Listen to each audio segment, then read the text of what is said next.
Bonjour, je m'appelle Bérangère Évin, je suis artisan lunetier.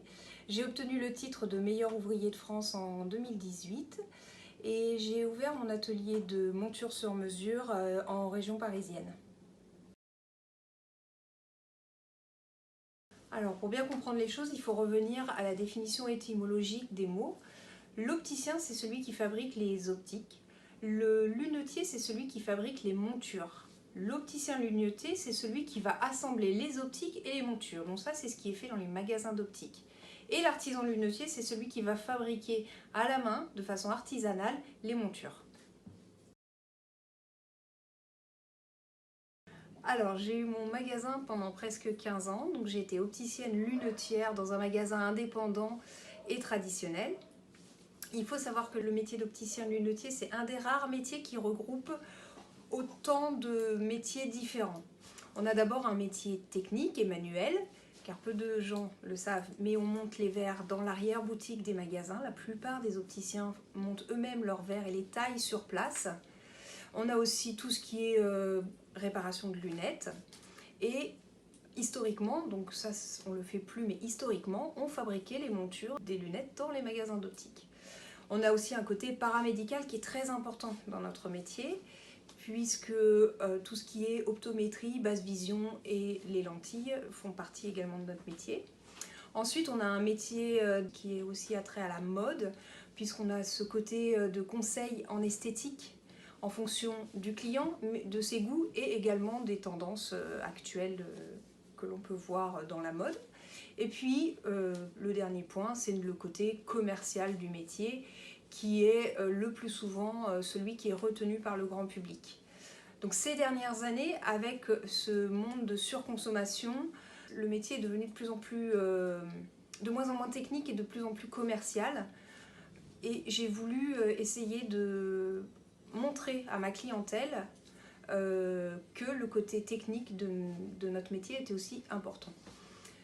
J'avais l'impression un petit peu de sacrifier ce côté-là et donc il fallait absolument, de mon point de vue, remettre à l'honneur le côté manuel de notre métier qui, à mon avis, est très important. Donc j'ai eu envie de me remettre à la lunetterie et du coup à la lunetterie artisanale et c'est pour ça que je suis allée faire une formation de lunetterie dans le Jura à l'école des meilleurs ouvriers de France. Donc après cette formation, j'ai pu proposer du sur-mesure à mes clients dans mon magasin et petit à petit c'est devenu une vraie passion et tellement une vraie passion que j'ai abandonné le métier d'opticien lunetier pour me consacrer entièrement à la lunetterie et donc je suis devenue artisan lunetier. Alors les avantages du sur-mesure pour l'opticien, ils sont multiples. Ça va nous permettre de répondre déjà à une certaine clientèle. En effet, dans les magasins d'optique aujourd'hui, les montures sont standardisées. Elles doivent répondre à la majorité des clients. Sauf que chaque client est différent et surtout il existe des personnes qui sont ou alors des personnes qui sont plus difficiles ou qui n'ont pas les goûts standards des autres personnes ou alors qui vont avoir des malformations physiques ou alors qui vont être hors normes, très grandes, très petites ou des choses comme ça. Et donc cette clientèle, elle ne va pas trouver les montures qu'elle souhaite ou avoir beaucoup de mal à trouver les montures qu'elle souhaite dans le choix actuel que l'on peut trouver dans les magasins d'optique. Et c'est là que le sur-mesure peut intervenir, qui va nous permettre de répondre à cette clientèle. Et donc on permet d'apporter un service nouveau à notre magasin. Et ça c'est une chose importante du sur-mesure.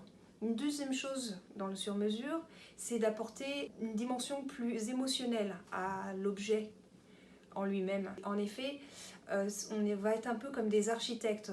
Le client ne va pas acheter une maison Bouygues, mais il va acheter une maison qu'il aura construite et qu'il aura dessinée avec son architecte. Et bien les lunettes, c'est un peu pareil. Le sur-mesure, on va devoir être à l'écoute du client. C'est lui qui va nous donner ses goûts, c'est lui qui va nous diriger. Et nous, on sera là pour transcrire ses envies et transcrire ses idées. Et pouvoir créer une monture qui soit exactement comme il l'espère ou comme il en a envie. Et cette dimension-là, qui est plus émotionnelle, est importante pour que le client s'approprie cet objet et une relation plus intime avec cet objet et également avec son opticien. Ce qui permet du coup de pouvoir fidéliser cette clientèle. Une fois qu'on aura réussi à répondre aux besoins de ses clients, on sait que ce client-là qui sera content restera un client régulier chez nous. Et puis je trouve que le côté, le sur-mesure amène un côté aussi passionnel à ce métier, parce qu'on ne peut pas faire du sur-mesure, et en tout cas on ne peut pas fabriquer de monture si on n'est pas passionné. C'est pas quelque chose qui se fait sans passion. Le sur-mesure et la lunetterie, c'est long, et du coup si on n'est pas passionné par ce qu'on fait, on le fera mal, et ça se verra dans le résultat final. Et je trouve que d'amener cette dimension de passion à notre métier est importante. Le client va le ressentir, et je pense qu'aujourd'hui, les gens, quand ils viennent en magasin d'optique, ils ont besoin de ressentir la passion de notre métier et de voir un opticien passionné par ce qu'il fait. Donc le sur-mesure, que l'on fabrique nos lunettes ou qu'on les fasse fabriquer à un moment ou à un autre, on est passionné par ce qu'on fait et on est passionné par la lunetterie. Et je trouve que cette dimension est importante dans un magasin d'optique. D'ailleurs, c'est cette passion qui a fait que j'ai abandonné le magasin d'optique pour devenir lunetière. Mais j'ai beaucoup de confrères qui sont opticiens lunetiers et donc qui font des montures sur mesure au sein de leur magasin et qui ont justement une très bonne réputation au niveau de leur clientèle. Alors, mettre en place le sur-mesure dans un magasin d'optique nécessite un petit peu de temps, mais c'est pas compliqué. Il y a l'école des meilleurs ouvriers de France, par exemple, qui va vous proposer des formations. Donc cette école, elle est dans le Jura, elle est tenue par des meilleurs ouvriers de France qui ont envie de transmettre leur savoir. C'est une association. Elle propose des formations d'une semaine, de 2 jours, 3 jours, plus souvent sur le week-end, ce qui permet quand même à un opticien en activité de pouvoir venir se former. Donc ça, c'est une des solutions. Et puis en plus, c'est très agréable d'apprendre des nouvelles facettes du métier. Sinon, après, vous pouvez également utiliser des ateliers de sur-mesure comme le mien. Il y en a quelques-uns en France aujourd'hui qui se sont spécialisés vraiment dans la lunetterie en partenariat avec des opticiens.